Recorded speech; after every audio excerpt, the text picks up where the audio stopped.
I never believed Derek could lie to me for 3 years straight. Not little lies about taking out the trash. Big nuclear lies that lived behind his teeth every night when he walked through the door and started the nightly show. Keys slammed into the bowl so hard it jumped. Shoes kicked off like they owed him money. Then the performance began. Lauren waited by the elevator again with another quick question that lasted 20 minutes. Lauren left Palo Santo on his desk because his aura looked muddy. Lauren told the entire team she was his real soul wife while his home wife folded laundry and wiped noses. He called her a human mosquito on bath salts. He said her laugh sounded like a smoke detector being murdered. He once hid in a bathroom stall pretending to have food poisoning just to escape her.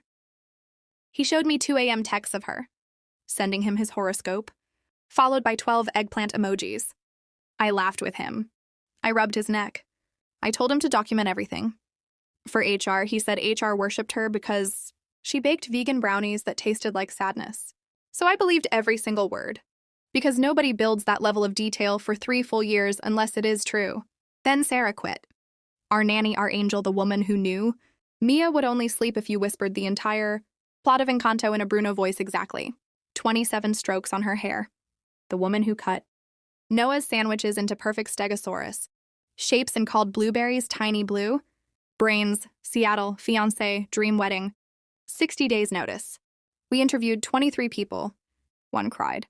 1 was allergic to dogs. 1 asked if the kids could be gluten-free only on weekdays. We were drowning. One Friday, Derek came home carrying the good tequila like a loaded gun. He poured 2 shots, drank both, then looked me dead in the eye and said, "Lauren is leaving the company. She wants to work with children full-time. She nannied twins in college. References glowing. She can start Monday.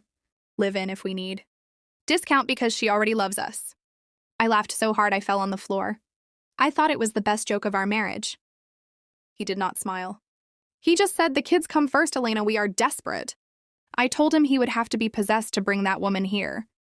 He said maybe I was the possessed one and he was trying to be a better man. I told him to be better in another state. He booked her start date anyway. She arrived Monday 6:58 a.m. wearing my exact sunflower dress. The one I wore, leaving the hospital with Mia still, bleeding through pads, smiling like an idiot, because we finally had our girl. The dress sealed in a memory box in the attic with hospital bracelets and first onesie. She twirled and the kids screamed "Lau Lau" like she was Elsa and Anna combined. Derek kissed the top of her head and said, "Doesn't she look perfect in yellow?" My heart fell. Through the floor, through the foundation, through the earth, straight to hell. By Wednesday, she had her own key on a crystal moon keychain. By Friday, every shelf in the fridge was labeled in washi tape. Lalaos kombucha, Lalaos adaptogens, Lalaos breast milk storage, coming soon.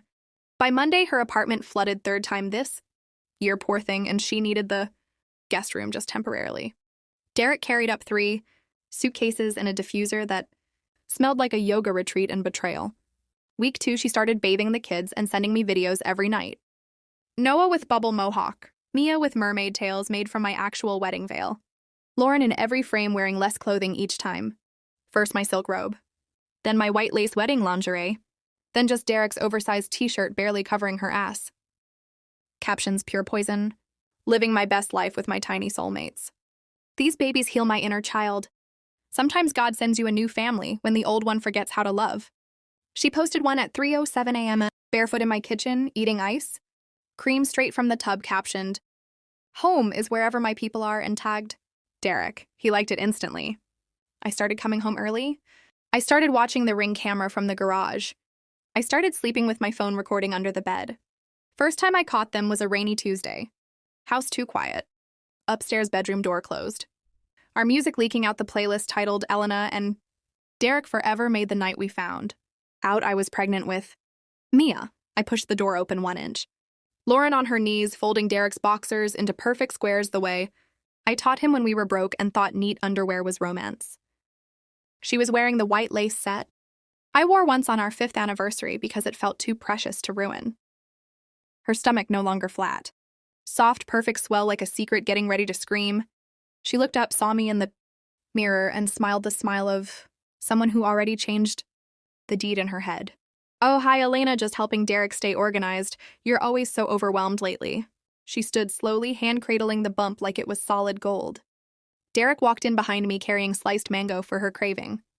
He dropped the plate. Mango and ceramic exploded everywhere. For the first time in 18 months, he looked as sick as I felt. That night, the truth poured out of him on the laundry room floor. Ugly, shaking, snot-filled truth. Christmas party 2 years ago. I was home with mastitis and a newborn who wouldn't latch. He drank an entire bottle of Don Julio with Lauren in the hotel bar. Woke up naked in her bed, no memory of consent. She showed him the positive test 6 weeks later, smiling like she hit the jackpot. He spent every day after hating her out loud, because hating her was safer than hating himself. Every rant, every mosquito joke, every eye roll was guilt in a Halloween costume. Perfect cover. Complain loud enough and your wife will never suspect. She tracked my cycle on the shared iPad. Waited until postpartum depression had me crying in the shower every morning. Got pregnant again on purpose 6 months ago just to seal the deal. When Sarah gave notice, Lauren saw the door crack and kicked it clean off the hinges. Next morning, she moved into our bedroom. Said stairs dangerous for baby and Derek snores anyway. Derek took the couch. I barricaded myself in the kids' room with a dresser against the door. Every morning I woke to her humming in my kitchen wearing my clothes, making heart-shaped pancakes, drowning in syrup and victory. Notes on the fridge in purple glitter gel pen. Mimi Bear asked for extra kisses from her new baby sister today. Captain Noasaurus drew our family 5 people and one angel, that's you, Elena. She started wearing my jewelry like she was born in it. Grandmother's pearls. Engagement ring when she thought I was at Target. Wedding band in the shower. Posted mirror selfie at 36. Weeks in my actual wedding dress altered to fit the bump perfectly. Caption, some dresses are just meant to be worn, twice tagged me. One Thursday I came home and found her doing a full gender reveal in my living room. Pink balloons everywhere. My children holding signs. Big sister Mia, big brother Noah. Derek holding a cake, it's a girl in pink frosting. Lauren in my veil and my mother's antique diamond comb bridal makeup glowing. She saw me and blew a kiss. We're naming her Elena Grace after her mommy and her daddy's favorite person. Kids ran to me screaming, we're having a sister mommy. Lau Lau says she can sleep in my room. I stood holding Noah's dinosaur backpack and realized I had become a ghost in my own house. That night I packed while they slept. Took every hospital bracelet, every first curl, every ultrasound of my own babies. Took the dog. Took the hard drive with 12 years of photos. Left one posted on the fridge, enjoy the upgrade. Changed every lock before sunrise.